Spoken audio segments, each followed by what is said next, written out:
You deserve to feel sad, and so do I. Let me tell you my story. I've been skipping my neck workout from a few weeks. तो जब कभी भी मैं mirror में अपनी physique check करता हूँ तो मुझे मेरी नेक डिसअपॉइंट कर देती है. Although I look good, मैं अपनी बॉडी में प्रोग्रेस देख सकता हूँ, like my arms, my chest, but not my neck. What I mean is मेरी गर्दन बहुत ज्यादा स्किनी है तो मैं सैड फील करने लगा. पर कुछ देर बाद मैं अपने आप से एक क्वेश्चन पूछता हूँ, Why am I sad? Because I have skinny neck. So whose fault is that? तो मैं अपने जिम ब्रो को ब्लेम करने लगा क्योंकि उसके पास इतना टाइम नहीं होता कि वो वर्कआउट के बाद मेरे साथ नेक भी ट्रेन कर सके. तो वो चला जाता है और उसकी वजह से मैं भी उसके साथ आ जाता हूँ. तो ये था मेरा जवाब. Because it's all a human nature. अगर तुम्हें अपनी गलती छुपानी है तो बस किसी और के ऊपर ब्लेम कर दो. कुछ एग्जांपल देता हूँ. तुम्हें वर्कआउट करने के लिए जिम जाना है बट तुम्हारे पास जिम जाने के लिए पैसे नहीं है तो बोल दो बाप पैसे नहीं दे रहा. कल जिम क्यों नहीं आया तो बोल दो कि मेरा पार्टनर भी नहीं आ रहा था तो मैंने भी स्किप कर दिया. एग्जाम में कम मार्क्स कैसे आए तो बोल दो कि ये सब इस फोन की वजह से हुआ है. बस इतना आसान है. अगर तुम्हें तुम्हारी गलती छुपानी है तो किसी और के ऊपर ब्लेम कर दो. It's that easy. But then again, I asked myself one more question, and I want you to ask yourself this question too.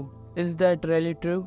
No, these are excuses. Because तुम्हें पता है कि तुम वो टास्क कर सकते थे पर तुमने एक्सक्यूज बना के किसी और के ऊपर ब्लेम कर दिया. तुम्हें सब पता है कि नहीं? और मुझे भी पता है. Don't fucking lie to yourself. तुम्हें पता है कि ये उनकी गलती नहीं है. Let me explain how. सबसे पहले एग्जांपल लेते हैं मेरे नेक का. मैं सैड हूँ क्योंकि मेरा नेक स्किनी है and I don't like that. पर मैं इसे बदल भी सकता था. But I made an excuse और मैंने मेरे जिम ब्रो पर ब्लेम कर दिया. But I knew the truth. The truth is मैं अपनी नेक को घर पर भी ट्रेन कर सकता था क्योंकि मुझे ऐसी एक दो एक्सरसाइज पता है जिससे मैं अपनी नेक को घर पर भी ट्रेन कर सकता हूँ. बट मैंने ऐसा नहीं किया. या फिर मैं जिम में भी कर सकता था, बस मुझे 10 या 15 मिनट और एक्स्ट्रा रुकना था. That's it. Problem solved. But मैंने ऐसा नहीं किया. I didn't took the action, so that's why I didn't got the result that I wanted. I've got what I deserved, and I deserve to feel sad. Let's take another example. तू तो gym जाने वाला था ना और workout start करने वाला था ना, फिर क्या हुआ? यार बाप जिम की फीस के लिए पैसे नहीं देता. भाई ने अपने बाप को ब्लेम कर दिया. But that's not the truth. अच्छा तो भाई तो फिर ये बता कि ये जो नए शूज लाए ये कितने गए? 2500. भाई तेरे नए कपड़े कितने गए? 4000. भाई तूने जो न्यू फोन लिया वो कितने का है? 20,000. भाई के पास कपड़े और फोन के लिए पैसे है पर जिम की फीस के लिए उसको उसका बाप पैसे नहीं दे रहा. वाह.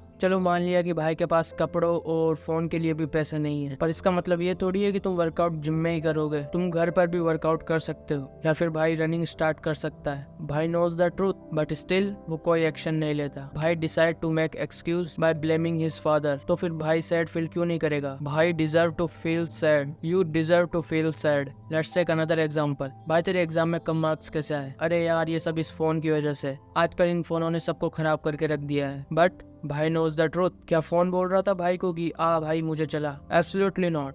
भाई खुद गया फोन चलाने. फोन ने तो कई बार रिमाइंडर भी दिया होगा कि इट्स ब्रेक टाइम, पर भाई को गया. तो फिर भाई सैड क्यों नहीं फील करेगा? भाई deserve to feel sad. It's really that simple. बस किसी और के ऊपर ब्लेम कर दो. जब तुम इतने सारे एक्सक्यूज बनाते हो और एक्शन नहीं लेते हो then why don't you are gonna feel sad? You deserve to feel sad bro. Same goes to me. I deserve to feel sad for my neck. So दूसरों के ऊपर ब्लेम करना बंद करो और जो टास्क करना है गेट इट डन ऑलरेडी.